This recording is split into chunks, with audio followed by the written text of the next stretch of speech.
अस्सलाम वालेकुम स्टूडेंट्स। आज का जो हमारा टॉपिक है वो है the position of hydrogen atom in the periodic table. आपकी जो सेकंड ईयर केमिस्ट्री है उसके स्मार्ट सिलेबस के अकॉर्डिंग जो फर्स्ट चैप्टर है उसका ये लास्ट टॉपिक बनता है, the position of hydrogen in the periodic table. तो हमने पोजीशन को ही डिस्कस करना है हाइड्रोजन की। वैसे तो आप सबको भी बड़ी अच्छी तरह से पता होगा कि जो हाइड्रोजन एटम होता है वो ग्रुप फर्स्ट ए की टॉप पोजीशन पर प्लेस किया जाता है। फर्स्ट ए ग्रुप की टॉप पोजीशन पर इसको जगह दी गई है। क्यों? क्योंकि आपको पता है कि एक ग्रुप में जितने भी एलिमेंट्स होते हैं वो एक जैसी खसूसियात रखते हैं। तो इसलिए क्योंकि ग्रुप फर्स्ट ए में जो बाकी एलिमेंट्स हैं वो सारे कौन से हैं? अल्कली मेटल्स हैं। और हाइड्रोजन की बहुत सी खसूसियात, बहुत सी प्रॉपर्टीज़ अल्कली मेटल्स के साथ रिजेंबल करती है। ठीक है, सिमिलरिटीज़ हैं काफ़ी अल्कली मेटल्स के साथ हाइड्रोजन एटम की, इस वजह से उसको ग्रुप फर्स्ट ए पे टॉप पोजीशन दी गई है। लेकिन बहुत से यहाँ पर दूसरी यानी कि डिफरेंसेस भी आते हैं। और इसके अलावा जो ग्रुप सेवंथ ए होता है उसके साथ भी बहुत सी प्रॉपर्टीज़ इसकी रिजेंबल करती हैं हाइड्रोजन एटम की। और ग्रुप फोर्थ ए पीरियोडिक टेबल में उसके एलिमेंट्स के साथ भी बहुत सी प्रॉपर्टीज़ सिमिलरिटीज़ रखता है हाइड्रोजन एटम। तो इन सब को हम बारी बारी डिस्कस करेंगे आज के टॉपिक में। सबसे पहले हम देखते हैं ग्रुप फर्स्ट ए के साथ कौन सी सिमिलरिटीज़ हैं और कौन सी डिससिमिलरिटीज़ है हाइड्रोजन एटम की। सो फर्स्ट ऑफ ऑल सबसे पहली जो सिमिलरिटी है हाइड्रोजन एटम की अल्कली मेटल्स के साथ वो क्या है कि इनके पास एक इलेक्ट्रॉन होता है वैलेंस शेल में। आप अल्कली मेटल्स को देख लो, सब जो ग्रुप फर्स्ट ए में जितने भी एलिमेंट्स हैं, लाइक कौन से, हाइड्रोजन के अलावा कौन से होते हैं? लिथियम होता है, लिथियम के बाद सोडियम, पोटाशियम, रुबीडियम, सीजियम और फ्रांसियम। इन सारे एलिमेंट्स के वैलेंस शेल में एक इलेक्ट्रॉन होता है। पिछले टॉपिक्स में आप ये पढ़ चुके हो, ठीक है ना। क्योंकि आप देखते हो लिथियम का एटॉमिक नंबर कितना होता है? 3 होता है, उसके वैलेंस शेल में एक इलेक्ट्रॉन होता है। इसी तरह सोडियम का एटॉमिक नंबर 11 होता है, तो उसके वैलेंस शेल में कितने इलेक्ट्रॉन्स होंगे? एक इलेक्ट्रॉन होगा। पोटाशियम का एटॉमिक नंबर 19 होता है, उसके वैलेंस शेल में भी एक इलेक्ट्रॉन होता है। और इसी तरह हाइड्रोजन का तो एटॉमिक नंबर ही एक है, तो उसके वैलेंस शेल में होता ही एक इलेक्ट्रॉन है। तो पहली जो सिमिलरिटी है ग्रुप फर्स्ट ए के एलिमेंट्स के साथ हाइड्रोजन की वो क्या है कि एक इलेक्ट्रॉन होता है वैलेंस शेल में, यानी कि वैलेंसी इनकी सबकी एक होती है। उसके अलावा अगर हम दूसरी प्रॉपर्टी देखें, दूसरी सिमिलरिटी देखें तो वो क्या है कि ये कैटाइंस बनाते हैं। हाइड्रोजन भी कैटाइन बनाने की सलाहियत रखता है और बाकी जो अल्कली मेटल्स हैं वो भी कैटाइंस बनाने की सलाहियत रखते हैं। देखिए अगर मैं बात करता हूँ हाइड्रोजन की, तो हाइड्रोजन अगर न्यूट्रल खड़ा उसमें से हम एक इलेक्ट्रॉन निकाल लेंगे। एक इलेक्ट्रॉन अगर हम उसमें से हमने निकाल लिया तो क्या बन जाएगा? H पॉजिटिव बन जाएगा, कैटाइन बन जाएगा। लेकिन अगर मैं लिथियम, सोडियम, पोटाशियम की बात करता हूँ, सोडियम को की मिसाल में अगर देता हूँ तो सोडियम में सिर्फ अगर आप एक इलेक्ट्रॉन निकालोगे तो वो भी क्या बनाएगा? Na पॉजिटिव आयन बना देगा, यानी कि कैटाइन बना देगा। तो यहाँ पर देखो हाइड्रोजन भी कैटाइन बना रहा है और सोडियम भी कैटाइन प्रोड्यूस कर रहा है। तो इसका क्या मतलब है कि ये इनमें सिमिलरिटीज हैं, सिमिलर प्रॉपर्टीज हैं। तीसरी प्रॉपर्टी क्या होती है सिमिलर की? Combine with halogens. चाहे हाइड्रोजन हो चाहे दूसरे अल्कली मेटल्स हो ग्रुप फर्स्ट ए के, ये सारे हैलोजेंस के साथ कंबाइन हो सकते हैं, कंबाइन होने की टेंडेंसी रखते हैं।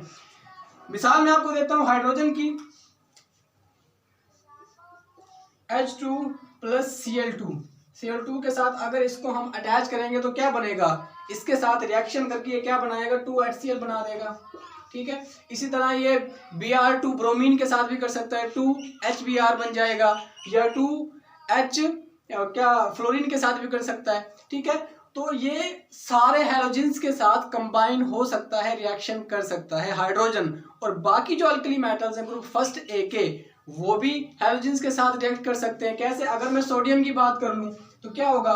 सोडियम के हम 2 एटम्स लेंगे, वो अगर Cl2 के साथ रिएक्ट करेगा तो क्या बनेगा? 2NaCl बन जाएगा, 2NaCl बन जाएगा। पोटाशियम की बात करता हूँ तो पोटाशियम भी क्या करेगा? Cl2 के साथ रिएक्ट करके 2KCl बना सकता है। तो आप देख सकते हो हाइड्रोजन भी हैलोजेंस के साथ रिएक्ट कर रहा है और सोडियम, पोटाशियम यानी कि बाकी अल्कली मेटल्स भी हैलोजेंस के साथ रिएक्ट कर रहे हैं। तो ये क्या हो गई? तीसरी सिमिलरिटी हो गई कि ये कंबाइन हो सकते हैं हैलोजेंस के साथ। और इसी तरह अगर चौथी सिमिलरिटी देखें तो इनके जो आयनिक कंपाउंड्स होते हैं हाइड्रोजन के या बाकी जो अल्कली मेटल्स होते हैं, इनके आयनिक कंपाउंड्स पानी में डिसॉल्व होकर डिसोसिएट हो जाते हैं, ठीक है, आयंस में कन्वर्ट हो जाते हैं। अगर मैं इन्हीं की बात करूँ, HCl ये हाइड्रोजन का आयनिक कंपाउंड है, NaCl ये सोडियम का आयनिक कंपाउंड है, KCl ये पोटाशियम का आयनिक कंपाउंड है। अगर इनको हम क्या करें, पानी में डिसॉल्व कर दें तो ये डिसोसिएट हो सकते हैं। कैसे? अगर यहीं से मैं आगे इसको कर दूं, पानी में इसको हम डिसॉल्व करेंगे तो क्या बन जाएगा, HCl से H पॉजिटिव बनेगा और Cl नेगेटिव बनेगा, डिसोसिएट हो सकता है। इसी तरह NaCl और KCl भी डिसोसिएट हो सकता है। अगर इसको पानी में जब हम डिसॉल्व करेंगे तो क्या हो जाएगा, NaCl की बात करता हूं तो Na पॉजिटिव आयन प्रोड्यूस करेगा और Cl नेगेटिव आयन प्रोड्यूस करेगा। इसी तरह अगर पोटाशियम क्लोराइड की बात करता हूं तो ये भी क्या प्रोड्यूस करेगा, K पॉजिटिव आयन प्रोड्यूस करेगा और Cl नेगेटिव आयंस प्रोड्यूस करेगा। तो ये भी एक सिमिलर प्रॉपर्टी है हाइड्रोजन की अल्कली मेटल्स के साथ। तो यहाँ पर तो इनकी ये सिमिलरिटीज कंप्लीट हो जाती हैं। अब कुछ डिससिमिलरिटीज भी हैं हाइड्रोजन और अल्कली मेटल्स के माबैन, कुछ डिससिमिलरिटीज भी हैं, उनको मैं डिस्कस करता हूँ।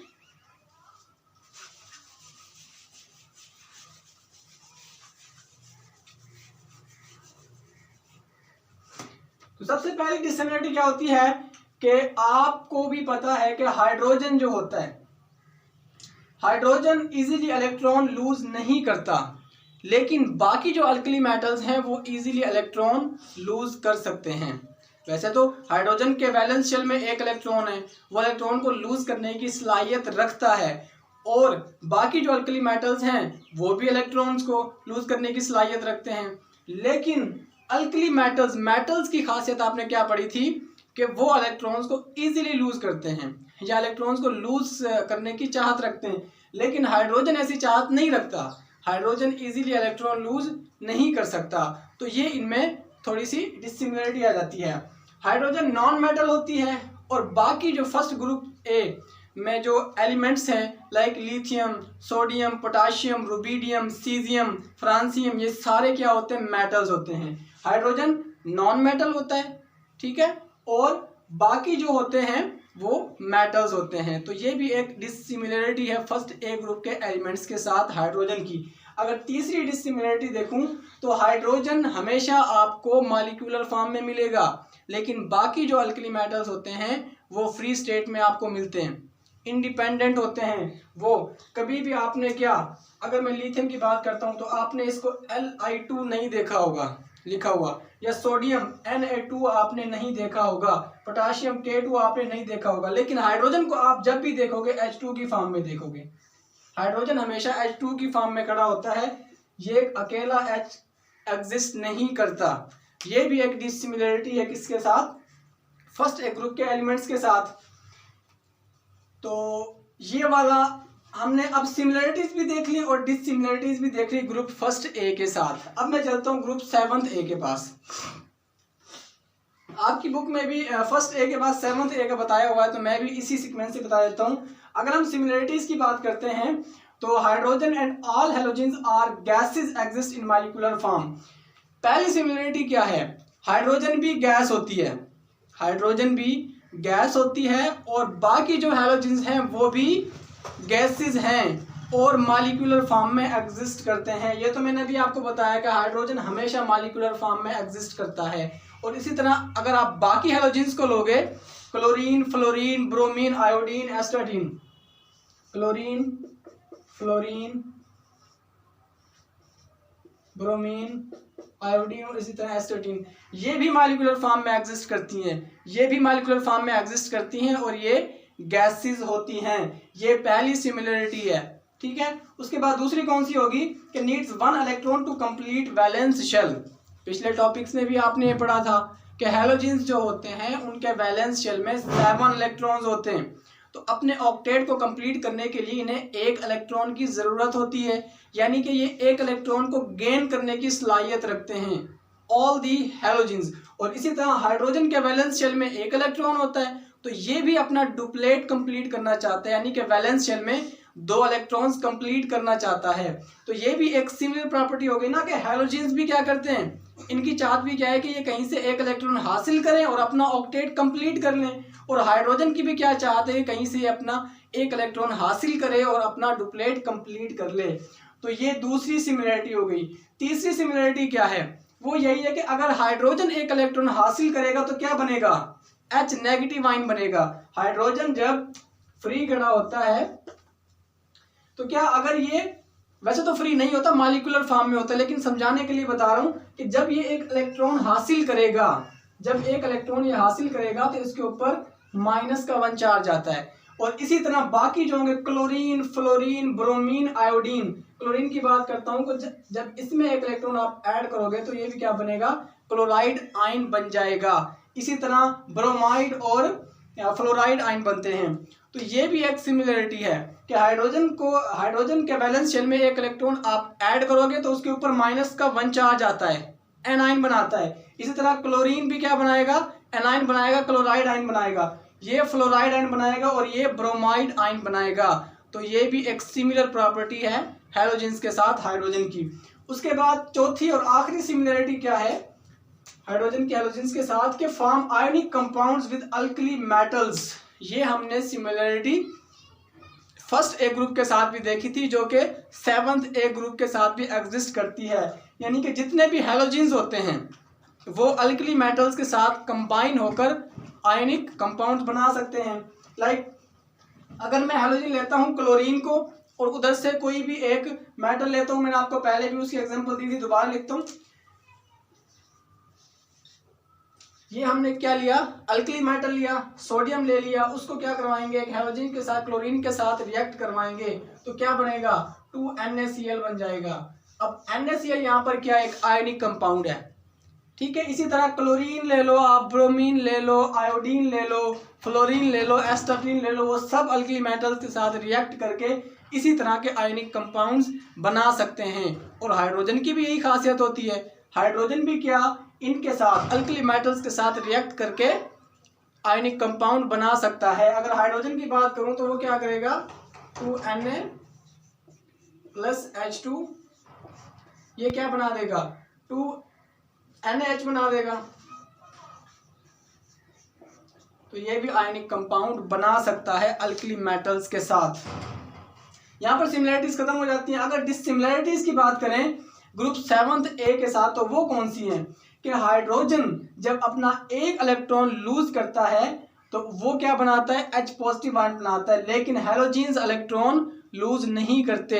हैलोजेंस के वैलेंस शेल में तो 7 इलेक्ट्रॉन्स होते हैं, तो 7 इलेक्ट्रॉन्स लूज करना उनके लिए बहुत ही मुश्किल होता है, लेकिन एक इलेक्ट्रॉन गेन करना उनके लिए बहुत ईजी होता है। तो हैलोजेंस क्या चाहते हैं कि वो कहीं से एक इलेक्ट्रॉन गेन करें और अपना ऑक्टेट कंप्लीट करें।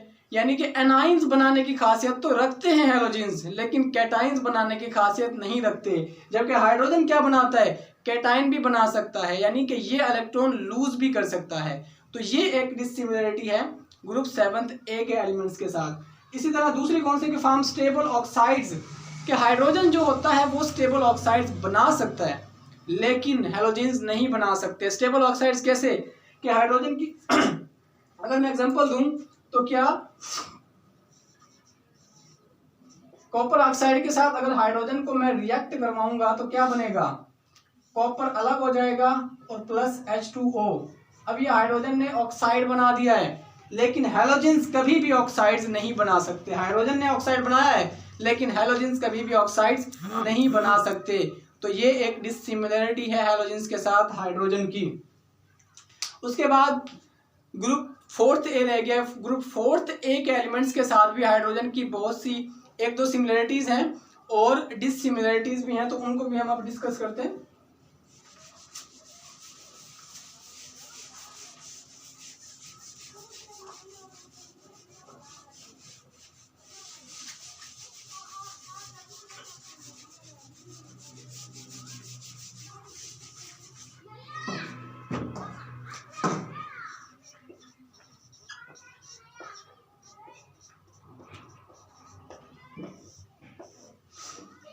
ग्रुप 4th ए के साथ अगर हम सिमिलरिटीज की बात करें तो वो कौन सी होंगी, पहले हम ये देख लेते हैं। पहले हम सिमिलरिटीज देख लेते हैं। तो पहली सिमिलरिटी क्या है, ग्रुप फोर्थ ए के साथ हाइड्रोजन की। हाइड्रोजन के वैलेंस शेल में एक इलेक्ट्रॉन होता है, ठीक है। तो पहला जो शेल है के शेल है, के शेल में मैक्सिमम कितने इलेक्ट्रॉन्स आ सकते हैं, 2 इलेक्ट्रॉन्स आ सकते हैं, 2 मैक्सिमम आ सकते हैं उसके वैलेंस शेल में, लेकिन होता कितना है उसके पास, 1 इलेक्ट्रॉन होता है। तो इसका क्या मतलब है कि हाइड्रोजन का जो वैलेंस शेल है वो हाफ फिल्ड है। इसी तरह अगर आप ग्रुप फोर्थ ए के एलिमेंट्स को देखोगे, कार्बन को देखोगे या सिलिकॉन को देखोगे, तो उनके वैलेंस शेल में 4 इलेक्ट्रॉन्स होते हैं। 4 इलेक्ट्रॉन का क्या मतलब है, 4 इलेक्ट्रॉन का मतलब है कि हाफ फिल्ड वैलेंस शेल, क्योंकि इनका जो वैलेंस शेल होता है वो कौन सा होता है, के नहीं बल्कि एल होता है। एल में 8 इलेक्ट्रॉन्स आ सकते हैं। अब इनके वैलेंस शेल मैंने कितने बताया, एल शेल में 4 इलेक्ट्रॉन्स होंगे, मतलब इनके पास हाफ इलेक्ट्रॉन्स हैं। तो इसका क्या मतलब है कि हाइड्रोजन को हमने देखा, हाइड्रोजन का वैलेंस शेल भी हाफ फील्ड है। और ग्रुप फोर्थ ए के जितने भी एलिमेंट्स होते हैं, कार्बन, सिलिकॉन, और आप डाउन द ग्रुप चलोगे तो सब एलिमेंट्स के पास वैलेंस शेल में 4 इलेक्ट्रॉन्स होंगे। तो इनका वैलेंस शेल भी क्या होता है, हाफ फील्ड होता है, ठीक है। ये पहली सिमिलरिटी हो गई। दूसरी क्या सिमिलरिटी होती है फोर्थ ए ग्रुप के साथ, के हाइड्रोजन जो होता है वो भी कोवेलेंट बॉन्ड्स बना सकता है, और ग्रुप फोर्थ ए के एलिमेंट्स भी कोवेलेंट बॉन्ड्स बना सकते हैं। अभी मैंने आपको एग्जांपल दी थी, कौन सी एग्जांपल थी, CuO के साथ हाइड्रोजन ने अगर रिएक्ट किया था कॉपर ऑक्साइड के साथ, तो क्या बना था, कॉपर अलग और CO2 अलग बना था। अब ये कार्बन डाइऑक्साइड यहाँ पर बन रहा है, अच्छा यहाँ पर 2 प्रॉपर्टीज कवर होती है इस एग्जांपल से। एक प्रॉपर्टी तो क्या है कि कोवेलेंट बॉन्ड्स बनाते हैं ग्रुप फोर्थ ए के एलिमेंट्स भी और हाइड्रोजन भी। दूसरी ये रेड्यूसिंग प्रॉपर्टीज रखते हैं, यानी कि ये रेड्यूसिंग एजेंट्स होते हैं, दूसरे मॉलिक्यूल्स को, दूसरे एलिमेंट्स को ये रेड्यूस करने की सलाहियत रखते हैं। ये दोनों प्रॉपर्टीज हम एक एग्जांपल में देखेंगे। पहले मैं देखता हूँ कोवेलेंट बॉन्ड की। यहाँ पर क्या कार्बन ने क्या बना रखा है, हाइड्रोजन के साथ इसको हम मिलाएंगे, कार्बन को बाद में देखते हैं। कार्बन डाइऑक्साइड नहीं आएगा, यहाँ पर H2O है क्योंकि हाइड्रोजन के साथ रिएक्ट कर रहा है ना, H2O आएगा। अब H2O पानी जब बनता है, पानी में जितने भी एटम्स होते हैं, जितने भी वो होते हैं बॉन्ड्स होते हैं, वो कोवेलेंट बॉन्ड्स होते हैं। तो क्या मतलब, हाइड्रोजन कोवेलेंट बॉन्ड्स बनाने की सलाहियत रखता है, और इसी तरह कार्बन जो होता है वो भी कोवेलेंट बॉन्ड्स बनाने की सलाहियत रखता है। वो किस तरह, उसको हम देखते हैं, जैसे SnO2 है प्लस कार्बन इसके साथ रिएक्ट करेगा तो S-एंटीन अलग हो जाएगा, प्लस क्या बनेगा, CO2 बनेगा। अब CO2 में भी जितने भी बॉन्ड्स होते हैं वो कोवेलेंट बॉन्ड्स होते हैं। यहाँ पर आपने क्या देखा, हाइड्रोजन भी कोवेलेंट बॉन्ड्स बना रहा है और कार्बन भी कोवेलेंट बॉन्ड्स बना रहा है। तो एक सिमिलरिटी हो गई ना। दूसरी क्या प्रॉपर्टी बताई थी मैंने, रेड्यूसिंग प्रॉपर्टी, के हाइड्रोजन भी रेड्यूसिंग प्रॉपर्टी रखता है, और कार्बन, सिलिकॉन यानी कि ग्रुप फोर्थ ए के एलिमेंट्स भी रेड्यूसिंग प्रॉपर्टीज रखते हैं। कैसे, हाइड्रोजन ने रिएक्ट किया कॉपर ऑक्साइड के साथ, कॉपर को रेड्यूस कर दिया, कॉपर से ऑक्सीजन को निकाल लिया, ठीक है। ऑक्सीजन किसके पास आ गया, हाइड्रोजन के पास आ गया ना, यानी कि हाइड्रोजन की यहाँ पर ऑक्सीडेशन हो रही है लेकिन कॉपर की रिडक्शन हो रही है। आपने प्रीवियस क्लासेस में आपने पढ़ा होगा, ऑक्सीडेशन और रिडक्शन की डेफिनेशन क्या थी, कि removal of oxygen is known as reduction, और अगर हम ऑक्सीजन को ऐड करेंगे तो वो क्या कहलाता है, ऑक्सीडेशन कहलाता है। तो मतलब हाइड्रोजन की यहाँ पर क्या हो रही है, ऑक्सीडेशन हो रही है, लेकिन कॉपर की यहाँ पर क्या हो रही है, रिडक्शन हो रही है। हाइड्रोजन कॉपर को रेड्यूस कर रहा है, तो इसलिए हम हाइड्रोजन को क्या बोल सकते हैं, रेड्यूसिंग एजेंट बोल सकते हैं। इसी तरह कार्बन टिन की रिडक्शन कर रहा है, ठीक है। इसमें से ऑक्सीजन निकाला और कार्बन के पास आ गया CO2 बना, तो यहाँ पर ऑक्सीडेशन किसकी हो रही है, कार्बन की हो रही है, और रिडक्शन किसकी हो रही है, टिन की हो रही है। तो मैं कह सकता हूं ना कि कार्बन क्या है, यहाँ पर रेड्यूसिंग एजेंट है, यानी कि कार्बन ने टिन को रेड्यूस कर दिया। तो ये सिमिलरिटी भी यहाँ पर कवर हो गई। उसके बाद देखते हैं कि डिससिमिलरिटीज क्या होती हैं फोर्थ ए ग्रुप के साथ।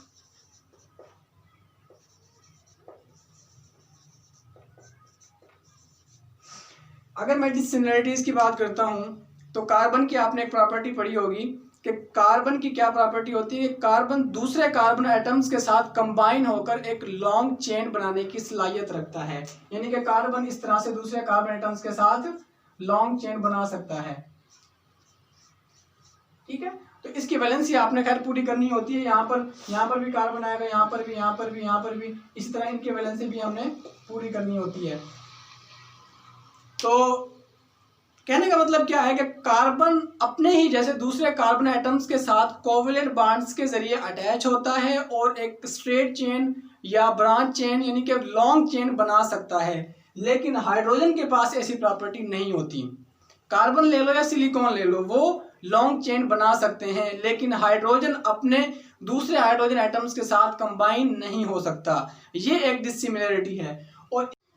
और इसी तरह अगर आप दूसरी डिसिमिलरिटी देखें ग्रुप 4th ए के एलिमेंट्स के साथ हाइड्रोजन की, तो वो क्या होती है? हाइड्रोजन की प्रॉपर्टी आपने क्या पढ़ी थी कि हाइड्रोजन की वैलेंसी 1 होती है, मतलब हाइड्रोजन सिर्फ एक बॉन्ड बना सकता है। लेकिन जो ग्रुप 4th ए के एलिमेंट्स होते हैं वो 4 बॉन्ड्स भी बना सकते हैं। कार्बन क्या अपने ही जैसे कार्बन एटम्स के साथ 4 बॉन्ड्स भी बना सकता है, और या किसी दूसरे यानी कि एलिमेंट्स के एटम्स के साथ भी कंबाइन हो सकता है 4 बॉन्ड्स के जरिए। अब उसमें क्या सिंगल बॉन्ड भी हो सकता है, डबल बॉन्ड भी हो सकता है और ट्रिपल बॉन्ड भी बाज़ औक़ात बनाता है। जैसे अगर कार्बन डाइऑक्साइड का स्ट्रक्चर आप देखें, कार्बन डाइऑक्साइड जो होता है उसमें ये डबल बॉन्ड बनाता है ऑक्सीजन के साथ, ये भी डबल बॉन्ड, ये भी डबल बॉन्ड। ट्रिपल बॉन्ड कहाँ बनाएगा कार्बन? कार्बन अगर नाइट्रोजन के साथ कहीं पर अटैच है, यहाँ पर मैं हाइड्रोजन लगा देता हूँ, तो इस स्ट्रक्चर में आप देख सकते हो कि कार्बन ट्रिपल बॉन्ड के जरिए नाइट्रोजन के साथ अटैच हुआ पड़ा है। मतलब कार्बन डबल बॉन्ड भी बना सकता है और ट्रिपल बॉन्ड भी बना सकता है, लेकिन हाइड्रोजन ऐसा नहीं कर सकता। हाइड्रोजन हमेशा क्या करता है? सिंगल बॉन्ड बना सकता है, क्योंकि उसकी वैलेंसी ही 1 है, इसलिए वो हमेशा सिंगल बॉन्ड के साथ किसी दूसरे एटम के साथ अटैच होता है। लेकिन कार्बन डबल बॉन्ड भी बना सकता है और ट्रिपल बॉन्ड भी बना सकता है। तो ये कुछ डिसिमिलरिटीज हैं ग्रुप 4th ए एलिमेंट के साथ किसकी? हाइड्रोजन की। अब यहाँ पर आपने देखी फर्स्ट ए ग्रुप के साथ बहुत सी सिमिलरिटीज थी और कुछ डिसिमिलरिटीज भी थी। ग्रुप 7th ए के एलिमेंट्स के साथ भी देखी तो कुछ सिमिलरिटीज थी, कुछ डिसिमिलरिटीज थी। इसी तरह एंड में अब हमने ग्रुप 4th ए के एलिमेंट्स के साथ हाइड्रोजन को जब हमने कंपेयर किया तो यहाँ पर भी हमें कुछ सिमिलरिटीज दिखाई दी और कुछ डिसिमिलरिटीज दिखाई दी। लेकिन क्योंकि ज़्यादातर सिमिलरिटीज अल्कली मेटल्स के साथ थी हाइड्रोजन की, इस वजह से साइंटिस्ट ने क्या किया कि हाइड्रोजन को ग्रुप 1st ए के टॉप में इसको रखा। और अभी भी आप देख सकते हो कि पीरियोडिक टेबल में हाइड्रोजन टॉप पोजीशन पर मौजूद है ग्रुप 1st ए में। तो ये आज का आपका टॉपिक था। Thank you so much.